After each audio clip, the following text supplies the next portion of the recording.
This is the rebuild. This is the rebuild. RV rebuild. Most people just saw an old RV, but we saw a story.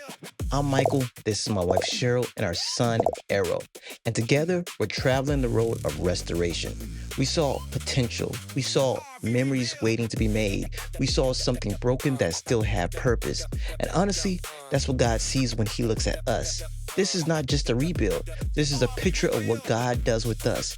He restores. He takes what is broken, worn down, forgotten, and makes it new again.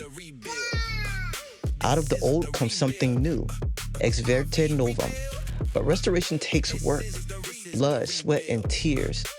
Every wall rebuilt, every scratch covered, every broken piece repaired tells a bigger story, because God does the same thing with people.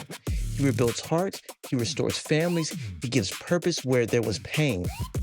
And maybe that's why this RV means so much to us, because this journey isn't just about restoring a vehicle, it's a spiritual reflection of our story. It's about restoration on the road. Welcome to the RV Rebuild.